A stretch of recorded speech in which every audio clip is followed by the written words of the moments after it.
just thinking of something that happened.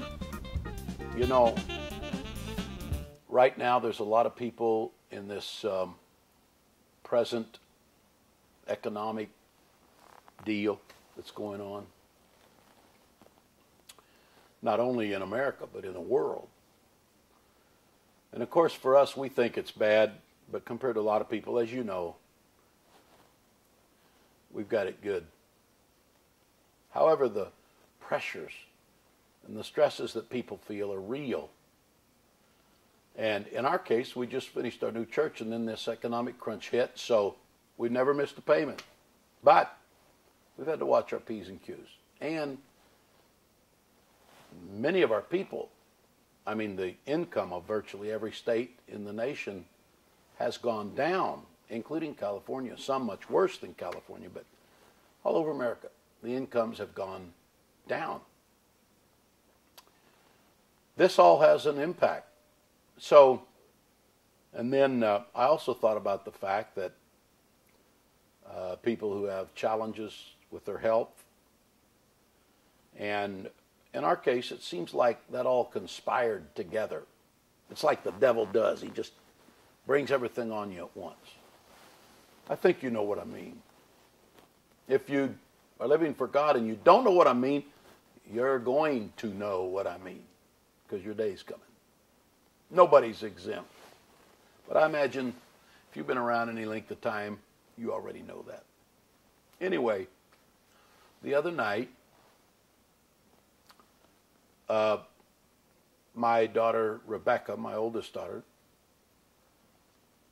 who's had health problems all her life, we think they're tied to not only physical things, but to spiritual battles.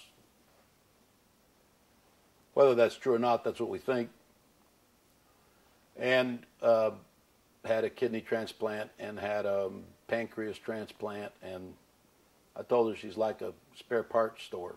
But all of that, of course, takes its toll. And all of us were facing challenges. People in the church were facing challenges. Well, the other night she had a dream or vision or something.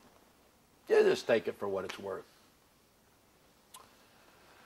But in this dream or vision, she saw Kenny Mabry, who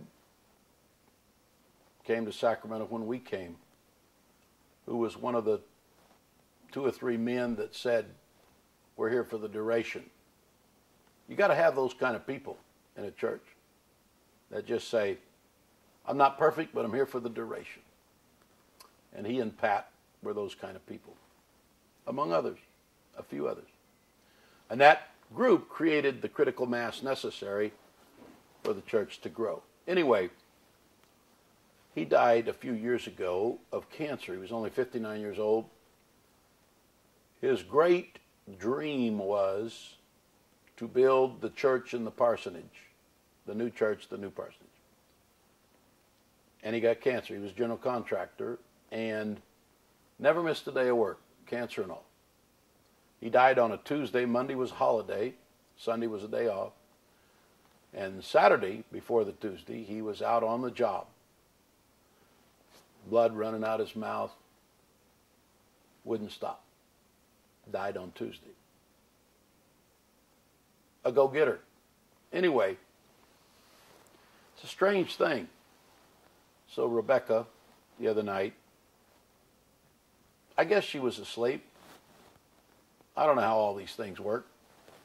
But she said, I think she used words something like this. It's like Kenny's angel came in the room. And she said, it was like Kenny talking. You know, I don't think the dead comes back to talk to us, but a little mysterious world. I'm just telling a story. Okay, this is a blog. This isn't a theology class. All right, good enough. And in this incident, he came to her and he said, Rebecca. He was always kind of funny. He said a whole bunch of things that she would have to tell you, but He said, tell your mom and dad, tell Sheila, tell the others. Don't have a heart attack worrying about buildings and things and building stuff. Because from the perspective that I'm looking at things, when you get over here, you'll see that all of that doesn't mean very much. Don't even worry about it. He had a way of doing his hand like that. Don't even worry about it. So I'd say to you today, we have a lot of fun. God's good. We're excited about it. We're glad for all of our brothers and sisters. But when you get all bound up in earthly circumstances, remember what Kenny said. Don't even worry about it. On the other side, all of that doesn't mean too much. And some of you have experienced things that you never thought you'd experience financially. Don't even worry about it. Keep your walk with God. Keep your integrity. Keep loving Jesus. Keep smiling. He's with us.